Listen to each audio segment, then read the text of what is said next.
भाई हमने भी जल्दी उठ करके पढ़ाई की है। मतलब 10-10 12-12 घंटे नॉनस्टॉप पढ़ाई।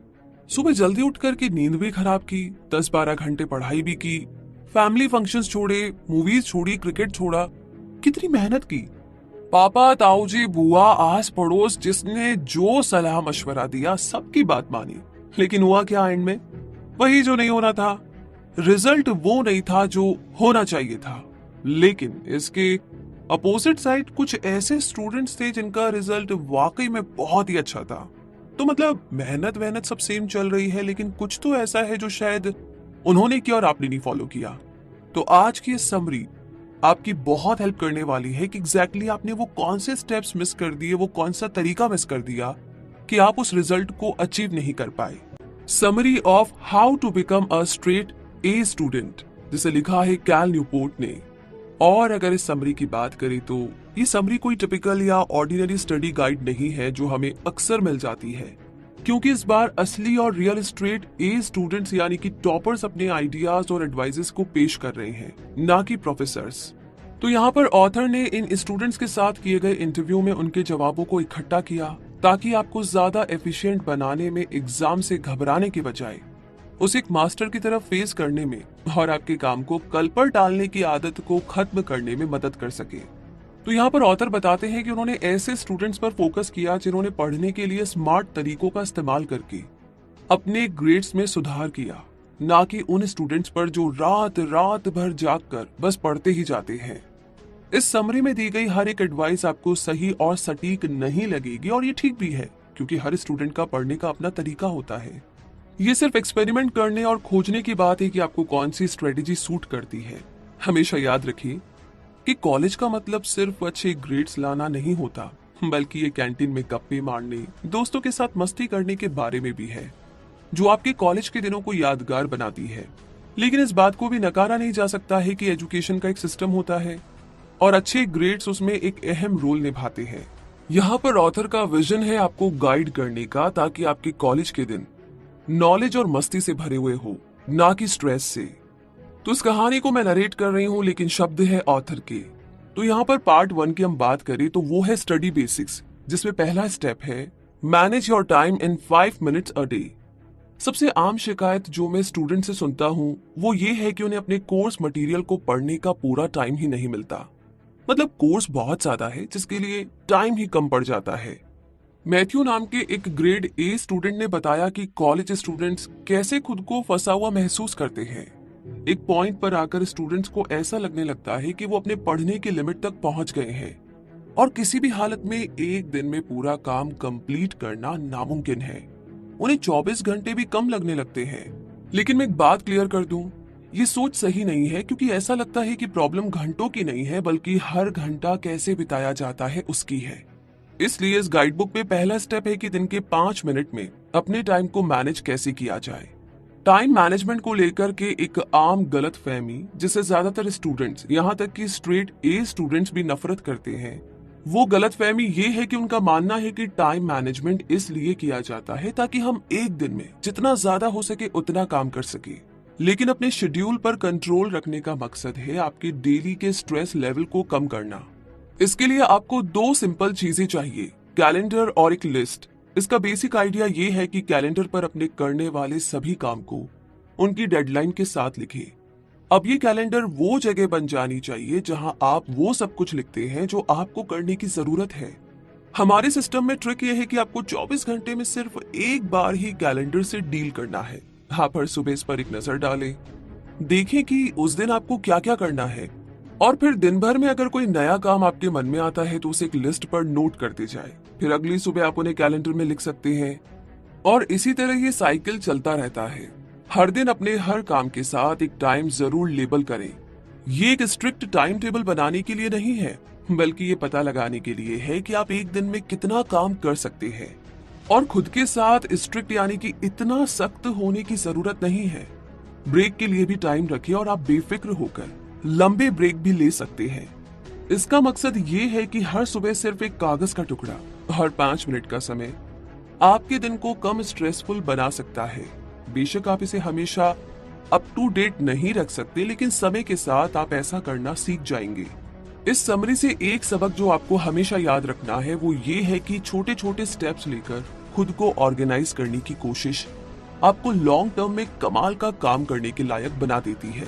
इसी के साथ आगे बढ़ते हैं अगले चैप्टर की तरफ, या कहे तो दूसरे स्टेप की तरफ। Declare war on procrastination.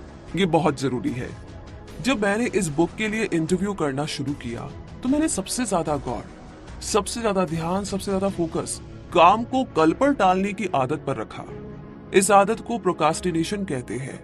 मैं ये सोच बैठा कि अगर ये स्टूडेंट है तो इसने तो पक्का इस बुरी आदत से पीछा छुड़ा ही लिया होगा।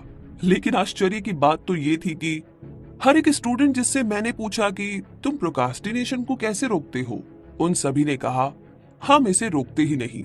मुझे सच में इस जवाब की उम्मीद नहीं थी और सच पूछो तो इस बात का कोई सेंस नहीं था।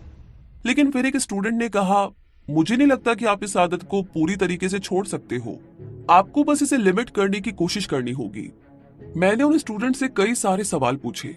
उनके जवाब सुनकर मैं सब चीजों को जोड़कर समझने की कोशिश कर रहा था। उनकी बातों से मुझे इतना समझ में आया कि काम को टालने की इच्छा को खत्म नहीं किया जा सकता, क्योंकि जितनी भी कोशिश कर लो कोई ना कोई ऐसा काम सामने आ ही जाता है जो बहुत ही बोरिंग और बेकार होता है, लेकिन फिर भी हमें उसे करना ही पड़ता है। इस स्टेप का गोल इस आदत को छुड़ाना नहीं बल्कि ये सिखाना है कि जब आपको काम टालने की इच्छा हो तो आपको उसके आगे झुकना नहीं है। मैंने इस आदत को कुछ हद तक हराने के लिए एक प्लान बनाया है। पहला तो ये कि अपने काम के प्रोग्रेस की एक जर्नल रखें जिसमें आपको रिकॉर्ड करना है कि क्या आपने अपने सभी कामों को पूरा किया है या उन्हें टालने के बहानों के सामने घुटने टेक कर उन्हें टाल दिया। एक तरह से ये आपकी ईगो को झटका देने का एक जबरदस्त तरीका है। ये आपको रियलिटी से बचकर निकलने नहीं देगा, क्योंकि सच तो ये है कि आप सिर्फ आलसी हैं और आपकी ईगो को ये अच्छा नहीं लगेगा। दूसरा है कि अगर आप में एनर्जी कम है तो आप इस आदत की चपेट में आ सकते हैं। इसलिए आपको अपने ब्रेन को एक मशीन के रूप में देखना होगा जिसे आपको मोटिवेट करने की और जिसका ध्यान रखने की जरूरत है। पर सवाल ये है कि कैसे। सिंपल, ज्यादा पानी पीना शुरू करें। आप कितनी कॉफी, चाय या कोल्ड ड्रिंक पी रहे हैं उस पर ध्यान दें, क्योंकि कॉफी में बहुत कैफीन होता है जो हमारी बॉडी के लिए बिल्कुल अच्छा नहीं होता। इस बात को समझिए कि खाने का काम आपको एनर्जी देना है, इसलिए लिमिट में खाएं और कभी भी कोई भी मील स्किप ना करें। तीसरी बात है कि डिफिकल्ट और डराने वाले काम को एक्स्ट्रा ऑर्डिनरी काम में कैसे बदला जाए। उस काम को करने के लिए एक अलग लोकेशन पर जाइए, जैसे कोई बुक स्टोर, रेस्टोरेंट या कॉफी शॉप, और वहां जाने का टाइम सेट करें और उसके बारे में बहुत से लोगों को बताना ना भूलें। इस तरह आप उस मीटिंग को कैंसिल नहीं करेंगे। चौथा पॉइंट है कि एक रूटीन बनाइए। हाँ, बेशक आपका रूटीन हर दिन बदलता रहता है, लेकिन हर दिन कम से कम 1 घंटा ऐसा रखें जो बिल्कुल सेम रहता हो। जैसे कि मान लीजिए आप उसे ब्रेक के रूप में लेते हैं। रूटीन बनाने का गोल है काम को हैबिट में बदलना, ताकि आपको हर बार उस काम को करने के लिए खुद को मनाना ना पड़े। आगे 5वां पॉइंट है कि लास्ट में अपने हार्ड डेज को चुने, मुश्किल दिनों को चूज करें। कई दिन ऐसे भी होते हैं जो बहुत ज्यादा बिजी होते हैं, तब आपको अपने रिलैक्स करने या सोशलाइज करने जैसे कामों को साइड में रखना होगा। अगर आपको लगता है कि काम का ढेर लगने वाला है तो उसके ढेर लगने से पहले एडवांस में उसकी प्लानिंग करें। बहुत देर होने से पहले ही उसे कुछ समय देने से ये मुश्किल कुछ आसान हो जाएगी। दूसरे शब्दों में कहे तो आप उनके नेगेटिव इफेक्ट को कम कर पाएंगे। तो इन सारे पॉइंट्स को समझने के बाद अब आगे बढ़ते हैं और बात करते हैं थर्ड स्टेप की, choose when, where and how long. यानी कि जब पढ़ाई की बात आती है तो छोटी छोटी चीजें भी बहुत मायने रखती है। ये कुछ बेसिक से सवाल हो सकते हैं, लेकिन इन्हें नजरअंदाज नहीं किया जा सकता। जैसे पढ़ने के लिए सबसे बेस्ट टाइम कौन सा होता है, तो इसका जवाब है सुबह सुबह। ज्यादातर स्टूडेंट्स ने कहा है कि जितनी जल्दी हो सके उठकर पढ़ना चाहिए। उस समय आपकी एनर्जी सबसे ज्यादा होती है। उस वक्त आप फ्रेश होते हैं, लेकिन रात में कभी भी नहीं पढ़ना चाहिए, क्योंकि वो आपके सोने के टाइम टेबल को डिस्टर्ब कर देता है, जो आपकी प्रोडक्टिविटी पर बुरा असर डालता है। दूसरा सवाल है आपको कहां पर पढ़ाई करनी चाहिए। किसी ऐसी जगह जहां पर शांति हो और कोई भी आपका ध्यान ना भटका सके। तीसरा सवाल है आपको कितनी देर पढ़ना चाहिए। ब्रेक के बिना 1 घंटे से ज्यादा नहीं। 1 घंटा पढ़ाई कीजिए, ब्रेक लीजिए। ब्रेक सिर्फ 5 या 10 मिनट का भी हो सकता है, लेकिन उसे ऐसा होना चाहिए जो आपके माइंड को आपके काम से पूरी तरह हटाकर आपको फ्रेश कर सके। तो ये सभी चीजें मिलकर के आपको ज्यादा प्रोडक्टिव और ऑर्गेनाइज्ड बनाई। इसी के साथ अब बात करते हैं दूसरे पार्ट की, जो है क्विजेस एंड एग्जाम्स, जिसका पहला स्टेप है टेक स्मार्ट नोट्स। यानी कि कॉलेज स्टूडेंट्स के बारे में एक सच ये है कि वो पढ़ने में बहुत बुरे होते हैं। जब वो पहले कॉलेज जाना शुरू करते हैं तो उन्हें पढ़ने के सही तरीके के बारे में गाइड करने वाला कोई नहीं होता। उन्हें अपने आप ही समझना होता है कि चीजों को कैसे मैनेज करें। पढ़ाई करने के बारे में एक दिलचस्प बात यह है कि पढ़ने के कई अलग अलग तरीके होते हैं। कि जैसे एक स्किल की तरह होता है, कोई इसे बहुत बेहतरीन तरीके से करता है तो कोई सब गड़बड़ कर देता है। और यही बात तो स्ट्रेट ए स्टूडेंट्स को अलग और खास बनाती है कि उन्होंने पढ़ने की स्ट्रेटेजी में मास्टरी हासिल कर ली। दूसरे पार्ट में बताई जाने वाली ज्यादातर इंफॉर्मेशन और एडवाइसेस एग्जाम और क्विज दोनों के लिए काम करेगी। तो पहले क्विज और एग्जाम के बारे में सिंपल तरीके से बात करते हैं। अगर टेस्ट की वर्थ आपके फाइनल ग्रेड से 15% कम है तो इसे क्विज कहा जाता है, और उससे ज्यादा हो तो वो एग्जाम कहलाता है। अगर उसकी वर्थ 5% या उससे कम हो तो उसे छोटा क्विज कहते हैं। आपको इन छोटे क्विज पर ज्यादा टाइम खर्च नहीं करना चाहिए, क्योंकि अगर आप नॉर्मल रूप से अपनी सभी क्लास अटेंड कर रहे हैं और प्रोफेसर द्वारा पढ़ाई गई चीजों में अप टू डेट है तो आपको आसानी से अबव एवरेज स्कोर मिल जाएगा। तो आसानी से अबव एवरेज स्कोर कैसे हासिल किया जाए? तो इसका जवाब है कि हमेशा अपनी क्लास अटेंड करें। जैसे कि डार्थ माउथ की एक स्ट्रेट ए स्टूडेंट लीडिया ने समझाया कि अगर आप कोई क्लास स्किप करते हैं तो जो आपने मिस किया है उसे पढ़ने में और कवर करने में आपको दोगुना समय लगेगा, यानी कि डबल। और जाहिर सी बात है कि सिर्फ क्लास अटेंड करना काफी नहीं है, बल्कि अच्छे से ध्यान से नोट्स लिखना भी बहुत जरूरी है। तो ये आपके स्ट्रेस और पढ़ने के समय को कम कर देता है। इसी के साथ आगे बात करते हैं दूसरे स्टेप की, डिमोट योर असाइनमेंट्स। मतलब ये कि असाइनमेंट या प्रॉब्लम के सेट पढ़ने में ज्यादा टाइम ना लगाएं, क्योंकि इससे आप जो काम करने वाले हैं उससे खुद को ज्यादा परेशान महसूस करेंगे। तो अब डेली असाइनमेंट की थकावट को कैसे कम कर सकते हैं? लगभग सभी स्टूडेंट्स डेडलाइन से एक दिन पहले तक अपना काम पूरा नहीं करते, और ये सिर्फ ज्यादा प्रॉब्लम्स को पैदा करता है। जबकि स्मार्ट स्टूडेंट्स को जब भी समय मिलता है वो असाइनमेंट पर थोड़ा थोड़ा काम लगातार करते रहते हैं और इस प्रॉब्लम से बच जाते हैं।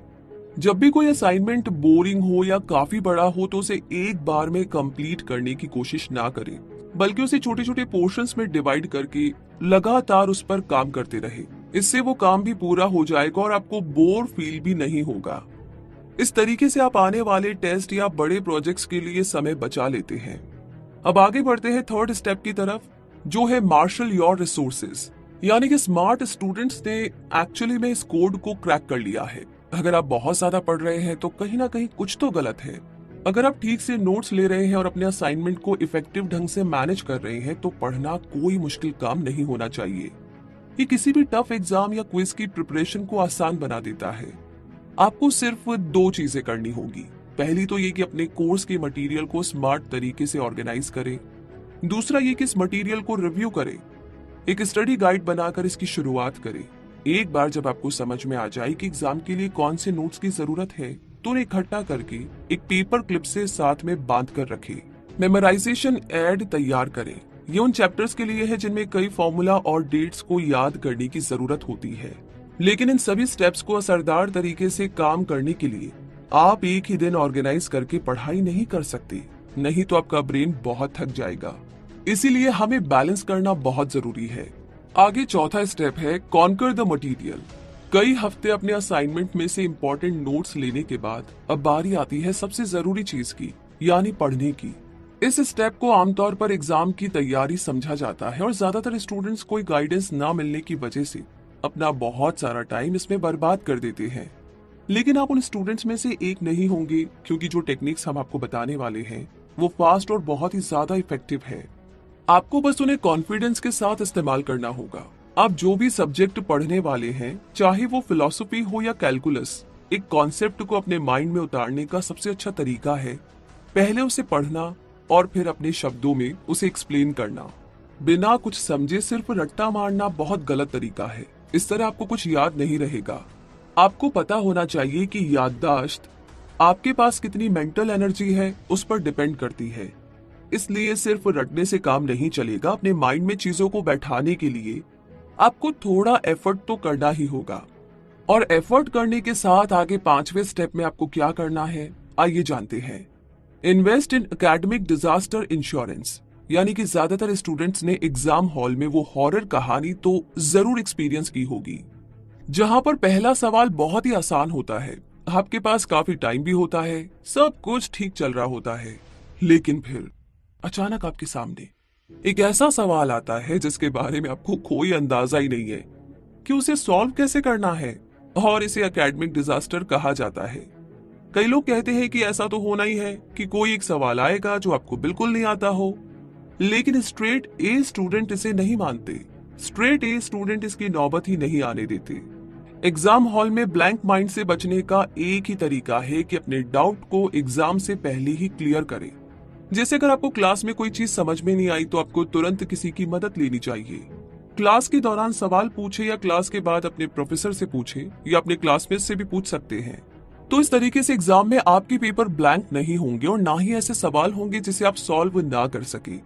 कहने का मतलब है कि यहाँ पर भी आपको एफर्ट तो लगाना ही पड़ेगा, लेकिन आगे कुछ और भी चीजें हैं जो आपको करनी होगी, उनके बारे में भी बात कर लेते हैं। आगे छठा स्टेप है प्रोवाइड A+ आंसर्स, यानी कि फाइनली अब एग्जाम देने का टाइम है। लोगों में सबसे आम गलत फहमी ये है कि एग्जाम की तैयारी सबसे इम्पोर्टेंट होती है, लेकिन सच्चाई तो ये है कि टेस्ट देने की अच्छी स्किल्स के बिना सबसे ज्यादा प्रिपेयर्ड स्टूडेंट भी एग्जाम में बहुत बुरा परफॉर्म कर सकते हैं।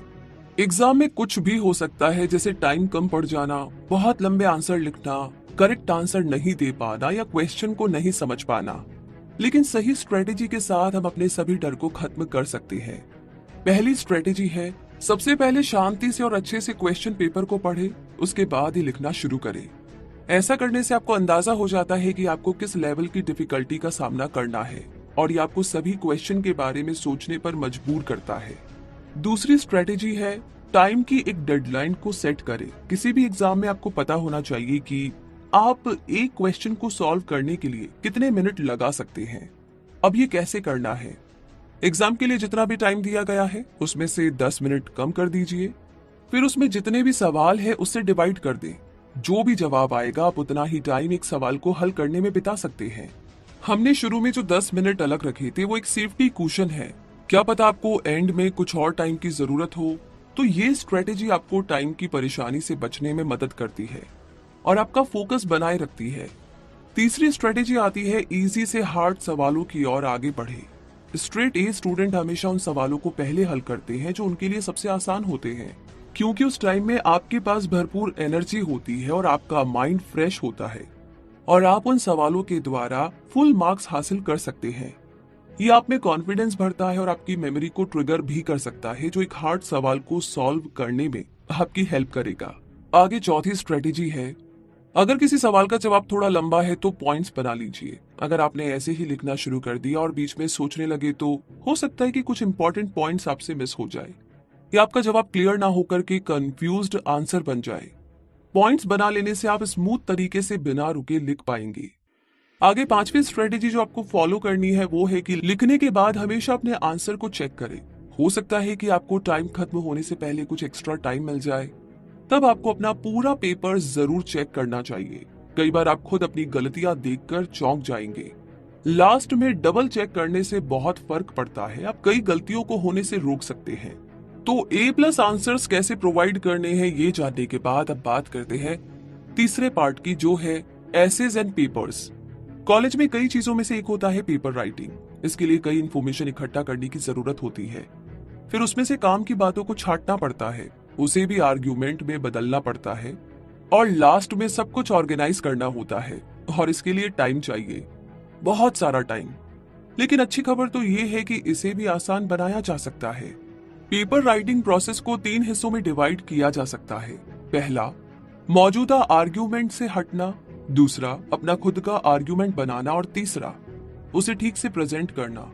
तो straight A student paper writing कैसे सीखते हैं, वो इन तीनों हिस्सों को अलग अलग चैलेंज के रूप में लेते हैं और 8 आसान स्टेप्स की मदद से उन्हें एक एक करके हैंडल करते हैं। लेकिन ध्यान रखें कि हर पेपर राइटिंग असाइनमेंट एक जैसा नहीं होता। रिसर्च पेपर और क्रिटिकल एनालिसिस ऐसे इनके एग्जाम्पल है। एक रिसर्च पेपर में आपको एक टॉपिक चुनकर ओरिजिनल रिसर्च करके अपने ओरिजिनल थीसिस को समझाना पड़ता है। क्रिटिकल एनालिसिस आमतौर पर छोटे होते हैं, जिसमें आपकी क्लास की 1 या 2 असाइनमेंट की एनालिसिस की जरूरत होती है। इसका मतलब ये नहीं है कि वो रिसर्च पेपर की तुलना में ज्यादा आसान होते हैं, क्योंकि कॉलेज के राइटिंग असाइनमेंट में कुछ रूल्स को फॉलो करना होता है। तो पहला स्टेप आता है टारगेट अ टिटिलेटिंग टॉपिक, यानी कि पहला स्टेप होता है अपने टॉपिक को चूज करना। किसी ऐसे टॉपिक को चुनना चाहिए जो आपको एक्साइट कर सके, लेकिन जो आपके असाइनमेंट के इंस्ट्रक्शन के अंदर हो। आपके द्वारा उस पेपर पर किया जाने वाला हर काम इसी स्टेप से कनेक्टेड होता है। इसलिए अगर आपको उस टॉपिक में दिलचस्पी नहीं है तो आपको वो टॉपिक नहीं लेना चाहिए, क्योंकि आपका राइटिंग प्रोसेस बहुत ज्यादा मुश्किल हो जाएगा। एक इंटरेस्टिंग टॉपिक ढूंढने का सबसे अच्छा तरीका है कि जिस दिन आपके प्रोफेसर असाइनमेंट के बारे में अनाउंसमेंट करते हैं, आपको तुरंत एक्टिव होकर अपना मनपसंद टॉपिक ढूंढना चाहिए। अगर आपको टॉपिक ढूंढने में दिक्कत हो रही है तो क्या करें? ऐसे में 2 ऑप्शन है। आप अपने प्रोफेसर को कुछ आइडियाज दे सकते हैं और फिर उन्हें उसमें से कुछ सिलेक्ट करने को कह सकते हैं। दूसरा है कि आप अपने मेन या प्राइमरी सोर्स को ध्यान से पढ़ें। इसी के साथ आगे बढ़ते हैं और बात करते हैं दूसरे स्टेप की, conduct a thesis hunting expedition, यानी कि फाइनली अपना टॉपिक सिलेक्ट करने के बाद आपको एक थीसिस बनाने की जरूरत है जो आपके आर्ग्यूमेंट को दमदार बना सके। ये समझना बहुत ज्यादा जरूरी है कि किसी भी थीसिस के लिए शुरुआती रिसर्च करना इंपॉर्टेंट होता है, नहीं तो आपको पता ही नहीं चलेगा कि आपकी थीसिस असल में प्रैक्टिकल भी है या नहीं। एक क्रिटिकल एनालिसिस ऐसे के लिए थीसिस बनाना आसान है। आपको बस लेक्चर के नोट्स और अपनी रीडिंग को रिव्यू करना है जो ऐसे से जुड़ा हुआ है। दूसरी ओर एक रिसर्च पेपर के लिए थीसिस ढूंढना थोड़ा कॉम्प्लिकेटेड प्रोसेस है, क्योंकि यहाँ कोई सोर्स मटेरियल नहीं होता या स्पेसिफिक सवाल नहीं होते। आपके पास बस एक जनरल टॉपिक होता है।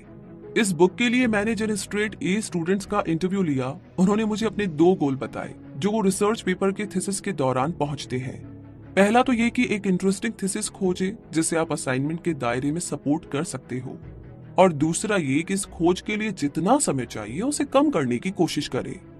डार्टमथ के एक स्ट्रेट ए स्टूडेंट क्रिस ने बताया कि कैसे वो बेसिक इन्फॉर्मेशन से शुरुआत करता है।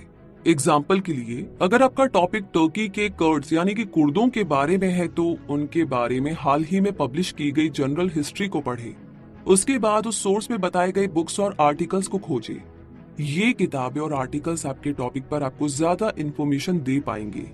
अंत में आपको कैसे पता चलेगा कि आपका थीसिस अच्छा खासा बना है या नहीं बना है? तो एक अच्छे थीसिस में 4 खासियत होनी चाहिए। वो दमदार और सोचने पर मजबूर करने वाला होना चाहिए। उसमें हर डिटेल पर ध्यान दिया हुआ होना चाहिए। वो डायरेक्ट होना चाहिए और डिटेल्ड होना चाहिए। हमेशा इस बात का ध्यान रखें कि थीसिस आपके पेपर का सबसे इम्पोर्टेंट हिस्सा होता है। इसलिए अगर आपका थीसिस दमदार होगा तो बाकी सब चीजें भी ठीक हो जाएगी। थीसिस राइटिंग प्रोसेस के दौरान बदलता भी है और डेवलप भी करता है, तो उस बदलाव के लिए तैयार रहे और उसे खुले दिमाग से एक्सेप्ट। इसी के साथ आगे बढ़ते हैं और अब थर्ड स्टेप की बात करते हैं, सीक अ सेकेंड ओपिनियन। अब आपने अपने थीसिस पर काम करना शुरू कर दिया होगा। इस स्टेप में एक कदम पीछे लेने की जरूरत है। अब टाइम है अपने आइडिया को अपने प्रोफेसर के साथ डिस्कस करने का। आपको उनसे 3 सवाल पूछने होंगे। पहला तो ये कि क्या मेरा आइडिया असाइनमेंट के लिए ठीक है? दूसरा, क्या ये बहुत ज्यादा लंबा और डिटेल्ड है? तीसरा, क्या ये बहुत सिंपल है? जवाब मिलने के बाद आप कॉन्फिडेंट हो जाएंगे कि आपको आगे कैसे बढ़ना है। आगे चौथा स्टेप आता है रिसर्च लाइक अ मशीन। अब रिसर्च पेपर का सबसे इंपॉर्टेंट हिस्सा आता है, यानी कि रिसर्च करना। इस रिसर्च के लिए आपके पास एक ऑर्गेनाइज्ड स्ट्रेटेजी होनी चाहिए। ये सिस्टम 4 स्टेप्स में काम करता है। पहला तो ये कि अपने टॉपिक के लिए सोर्स मटेरियल ढूंढे। दूसरा, अपनी इंफॉर्मेशन की एक फोटोकॉपी बनाएं। इस तरीके से आप हार्ड कॉपी कहीं भी ले जा सकते हैं। तीसरा, जो मटेरियल आपको मिला है उसे पढ़कर इंपॉर्टेंट इंफॉर्मेशन को हाईलाइट करें। ये बाद में आपका बहुत समय बचाएगा। और लास्ट में है चौथा, ध्यान से देखिए कि आपको जो चाहिए वो आपको मिल गया है या आपको एक बार फिर स्टेप 1 में जाने की जरूरत है। अब आगे बात करते हैं 5वें स्टेप की, क्राफ्ट अ पावरफुल स्टोरी। अब आता है सबसे मजेदार हिस्सा। आपने जितनी भी इंफॉर्मेशन इकट्ठी की है उसे जोड़कर एक कमाल की स्टोरी बनाने का समय है। अब आपको अपने आर्ग्यूमेंट को तैयार करना होगा जिसमें आपके सभी पॉइंट शामिल होने चाहिए। एक सॉलिड आर्ग्यूमेंट तैयार करना भी अपने आप में एक बड़ा काम होता है। उसमें गहराई से सोचने की और क्रिएटिविटी की जरूरत होती है। लेकिन एक सॉलिड आर्ग्यूमेंट में कुछ चीजें जरूर शामिल होनी चाहिए। जैसे पहली तो ये कि उसी टॉपिक पर पिछले किए गए काम से कुछ पॉइंट लेना, ताकि आप अपने डिस्कशन के कॉन्टेक्स्ट में एक बात रख सके। दूसरा पॉइंट है कि अपने थीसिस के बारे में बताना, ध्यान से बताना कि आपके टॉपिक से कैसे रिलेटेड है। तीसरा पॉइंट है थीसिस को सपोर्ट करते हुए मौजूदा आर्ग्यूमेंट, सबूत और मेन सोर्स के बारे में ध्यान से बताना। चौथा पॉइंट है आर्ग्यूमेंट को आगे बढ़ाने और पूरे फील्ड पर इसका क्या इम्पैक्ट होगा उस बारे में फाइनल एस्टीमेट बताना। अच्छी बात तो ये है कि इसे फॉलो करने का कोई स्टैंडर्ड फॉर्मेट नहीं है, इसलिए बस ज्यादा लिखे और अच्छे आर्ग्यूमेंट्स पढ़े। इसके बाद एक आउटलाइन बना लीजिए ताकि आप आर्ग्यूमेंट को अच्छी तरीके से शेप दे सके। टॉपिक का आउटलाइन बनाने के बाद आप उसमें डिटेल भर सकते हैं। इसी के साथ आगे आपको और क्या क्या करना है, आइए जानते हैं। छठा स्टेप है कंसल्ट योर एक्सपर्ट पैनल, यानी कि आप अपने आइडिया को दोस्तों के साथ डिस्कस कर सकते हैं। जैसे स्ट्रेट ए स्टूडेंट सुजैन करती है, इस तरह वो अपने आर्ग्यूमेंट में ज्यादा कॉन्फिडेंट होती है। ये आपको डिसाइड करना है कि आप इसे किसके साथ डिस्कस करना चाहते हैं। जरूरी नहीं है कि वो आपके दोस्त ही होने चाहिए, वो कोई भी हो सकता है, जैसे आपके प्रोफेसर या स्मार्ट स्टूडेंट्स। लेकिन एक बात का ध्यान रखें कि वो भी इस डिस्कशन के लिए राजी होने चाहिए। आगे सातवां स्टेप आता है राइट विदाउट द अगनी, यानी कि अगर आपने पिछले सभी स्टेप्स को फॉलो किया है तो ऐसे लिखना उतना भी मुश्किल नहीं होगा जितना कुछ स्टूडेंट्स उसे बना देते हैं। बस इस बात का ध्यान रखें कि आपके आसपास कोई भी डिस्टरबेंस ना हो, ताकि आपका पूरा फोकस आपके वर्ड्स पर हो। आपको जल्दबाजी करने की जरूरत नहीं है, धीरे धीरे आगे बढ़े, बस इतना ही तो करना है। इसलिए पेपर राइटिंग से डरने की जरूरत नहीं है, बस इन स्टेप्स को फॉलो कीजिए और आपका डर खत्म हो जाएगा। आगे आखिरी स्टेप आता है number 8, fix don't fix it, यानी यह है फाइनल स्टेप, यानी कि अपने पेपर को एडिट करना। अपने पेपर को एडिट करना बहुत ही इंपॉर्टेंट है, क्योंकि पेपर में ग्रामेटिकल और स्पेलिंग मिस्टेक आपका इंप्रेशन खराब कर सकती है और आपके असाइनमेंट पर नेगेटिव असर डाल सकती है। इसलिए हमेशा अपने असाइनमेंट को पूरा पढ़कर एडिट करें, लेकिन ज्यादा एडिटिंग भी ना करें। उसे ध्यान से पढ़े और आपने उसे कैसे प्रेजेंट किया है उस बात पर फोकस करें। अगर आपको पढ़ने में कुछ अटपटा सा लगे तो उसे ठीक करें। अगर कोई पार्ट आपने रिपीट कर दिया है तो उसे डिलीट करें। अगर आपको लगता है कि कुछ ऐड करने की जरूरत है तो वो भी आप कर सकते हैं। उसके बाद अपने पेपर की कॉपी बनाइए, फिर किसी ऐसी जगह पर जाइए जहां पर कोई ना हो और अपने पेपर को जोर से पढ़ना शुरू करें। एक पेंसिल लीजिए और एक स्ट्रॉन्ग और कॉन्फिडेंट आवाज के साथ इसे पढ़ना शुरू करें। पढ़ते टाइम नोटिस करें कि कहीं कोई गलती तो नहीं है या कोई ऐसी लाइन तो नहीं है जिसे ठीक से फ्रेम ना किया गया हो। अगर कोई गलती है तो उसे अंडरलाइन करें। पूरा पेपर पढ़ने के बाद अंडरलाइन किए गए पोर्शन को एडिट करें। इसके बाद फाइनल रिव्यू का टाइम आता है, जहां पर आप अपने ऐसे को, निबंध को जिस तरह आप पढ़ना चाहते हैं वैसे पढ़ते हैं और इस बार इसमें आपको कोई भी गलती नहीं मिलती। इस स्टेप के बाद में पेपर सबमिट करने का टाइम होता है। तो इन बहुत ही कमाल के स्टेप्स को जानने के बाद हम पहुंच गए हैं इस समरी के कंक्लूजन तक। तो इतनी सारी बातें, इतने सारे कॉन्सेप्ट, इतने सारे पॉइंट, स्टेप्स, ये सब जानने के बाद मुद्दा मामला सिंपल है। आपको दो बातों को हमेशा याद रखना है। पहला तो ये कि जबरदस्ती खुद को पढ़ने के लिए फोर्स करना कभी काम नहीं करता। दूसरी बात, ऐसी टेक्निक्स जो आपके लिए काम करती हो और जिसमें कम समय लगता हो, उन्हें बनाना इम्पॉसिबल नहीं है। हर स्टूडेंट का पढ़ने का अपना तरीका होता है, इसलिए बस आपको ये समझने की जरूरत है कि आपको कौन सी टेक्निक सूट करती है। कुछ सिंपल सी बातों को फॉलो करके आप पढ़ाई के स्ट्रेस को कम कर सकते हैं। जैसे ऐसी जगह पढ़िए जहां पर कम डिस्ट्रैक्शन हो, ताकि आप ज्यादा फोकस कर सके। आप जितना ज्यादा फोकस के साथ पढ़ेंगे उतना ही आपको कम टाइम लगेगा। उस कम टाइम में भी आप ज्यादा काम कंप्लीट कर पाएंगे। सुबह के समय को पढ़ने के लिए इस्तेमाल करें, क्योंकि उस वक्त आपकी एनर्जी लेवल हाई होती है और आपका माइंड फ्रेश होता है।